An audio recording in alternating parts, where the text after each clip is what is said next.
Okay, what's going on, people? Hope everyone's having a good afternoon, good morning, good evening, doing well wherever you are in the world, whatever time zone you're in. And back again today with another unboxing. So this little package showed up today on my doorstep. Wasn't quite sure what it was. It came out of Texas, and when I opened it, so I took a peek and I was like, oh wow, it's this. So about a year ago, February 2020 or January 2020, before the last roller coaster of craziness and emotions and illness happened to the entire planet, on Kickstarter, there was a campaign to bring back a game called Gym Power. And this game was originally on Super Nintendo and the Amiga CD32, and there's also a PC Engine CD version that's only in Japan. I never heard of it until the PC Engine version I was researching several years ago. Has outstanding music, and I've always thought it was cool, but I never had a copy. Anyways, this Kickstarter came along, and they said they were making they're re-releasing the PC Engine version, and they're going to make a TurboGrafx 16 branded Turbo CD re-release. They're going to re-release the Amiga CD32 version. They're going to re-release the Super Nintendo version of Gym Power, and apparently that version has a whole bunch of errors and issues. I shouldn't say errors, issues is the better word, that affects playability, such as bad collision detection, crazy parallax scrolling, kind of like if you've ever seen Ninja Gaiden on PC Engine, like that kind of bad, awkward parallax scrolling, and bad collision detection, I think I said that, and no real power counter or life power or hit points. So they're going to fix Super Nintendo version. They also said they were going to release a Sega Genesis version where there was a near finished prototype. They're going to finish with the prototype and release that. And then, last but not least, they said they're going to develop a brand new 8-bit Nintendo version. And about a year ago, this is all coinciding, I started to get interested in the NES and Sega Genesis homebrew scene. So when I read on this Kickstarter they're going to make a new NES version, that really caught my interest, so I decided to back it. So it's been a year. That campaign ended in February 2020. They cleared about $63,000 US, and that just barely got them funded. I think their Kickstarter goal initially was $55,000, and I don't even think they didn't even meet any of their stretch goals. So this thing got funded narrowly. It was put out by Piko Interactive, who is, depending on your views, is either infamous or famous in the retro scene for buying up old IP and re-releasing it. They're currently doing releases for the, oh man, it's slipping my mind, that new handheld. It's white and red. It comes out of Europe, Canadian distributors, a few US distributors. Anyways, I digress. So what we have here, this is an unboxing of the NES version that I backed on Kickstarter. And because I'm a dummy, or maybe I'm smart, I don't know, I backed for a special edition.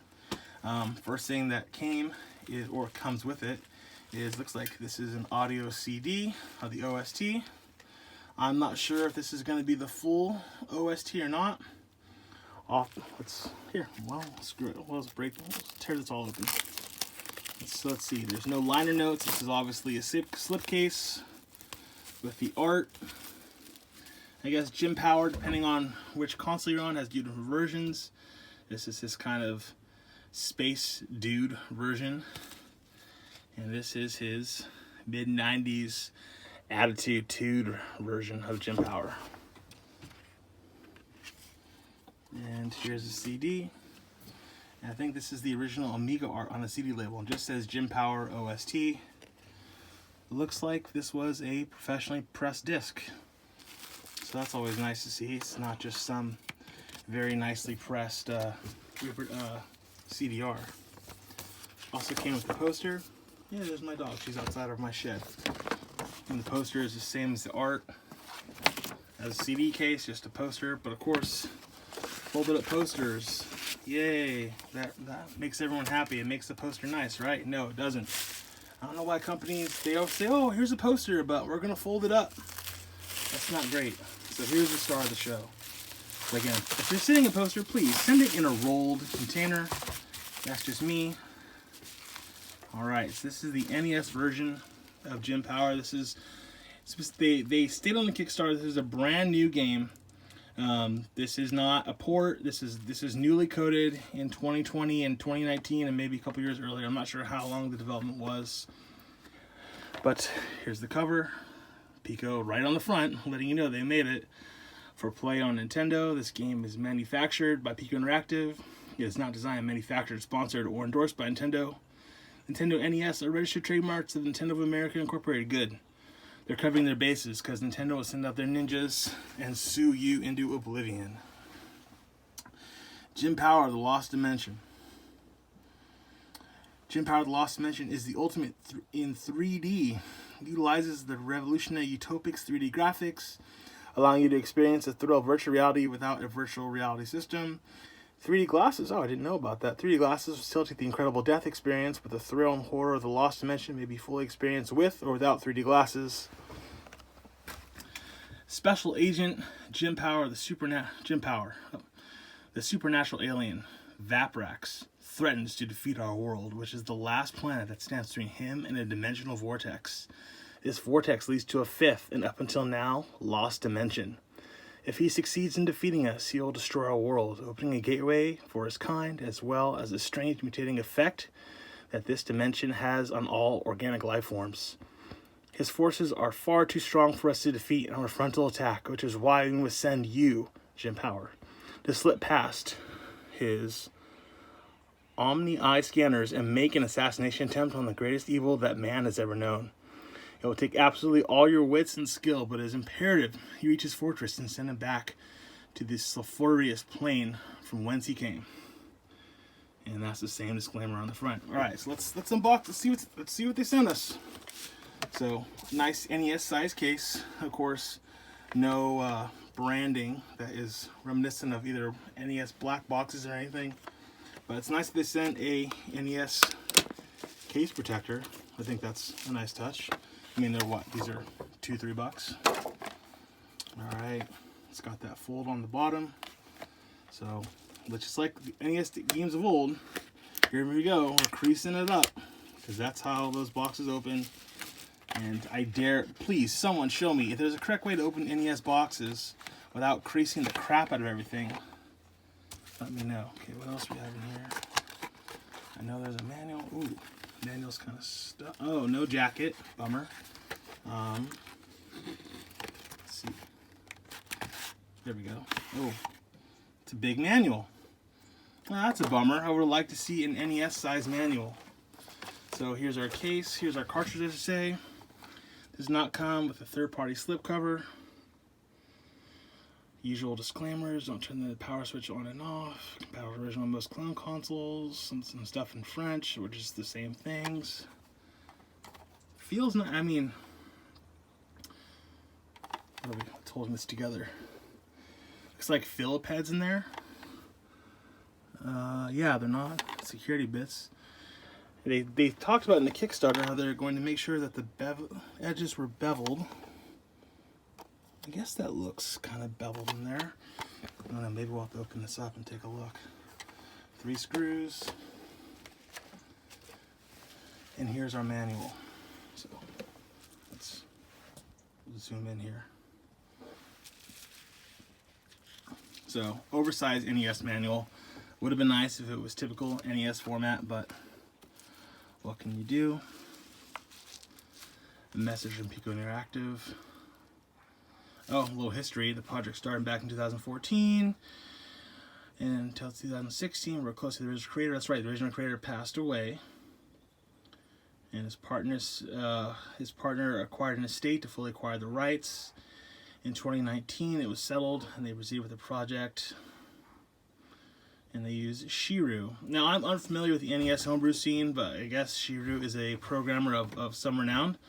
I'm sure if you're watching this, maybe if you're familiar, you can let me know in the comments. I should probably Google it myself. port, loving memory. May he rest in peace. That's a nice message. And you got the table, the index, table of contents. Sorry, I'm a teacher, so I always want to call it that. Okay. So we've got the story.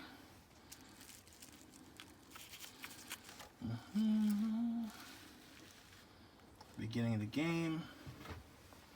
Good luck, Mr. Power, the only hope. Got this classic NES controller. Move and crouch, excellent. Jump and shoot. Jumping's on B, shoots on A. I wonder if you can configure the controls, because I would rather have shoot on B and jump on A. Ah, there's an error. It's your Super Nintendo Entertainment System, turn on the power. That's a bummer, but I'm sure they were like everything in the last 12, 13 months. Everyone's pressed for time, and errors are happening all over the place. Charge your blaster, B button, jump on your own foot, D that left, right, pause the game. I don't think there's any save game in this, so like any classic NES game, it's you got one run done. Unless you're using some crazy, you can get save states and whatnot.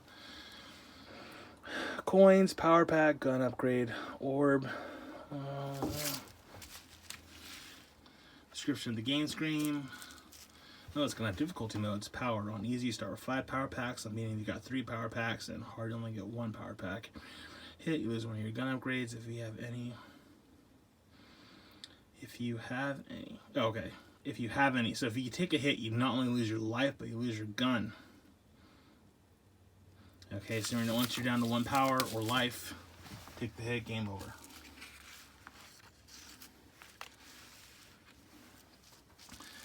At the end of the game, you're going to have an opportunity to continue. Alright, oh, so there are continues. And so it's got statistics. Got when you're playing the game after you're done, play time and completion, continues used, damage taken, shots fired, charge shots fired, accuracy hits. Okay, that's cool. That's nice to get some stats of your gameplay. Enemies moving patterns. Your charge shot can shoot through walls. Good to know.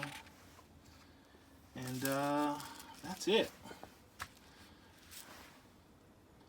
I've got a little bit of extra time. Today's actually my daughter's birthday, so I just got home and found this on the porch. Thought I'd shoot this video. Let me see. Do I have a Phillips head in reach? I don't feel like digging through anything right now. I do.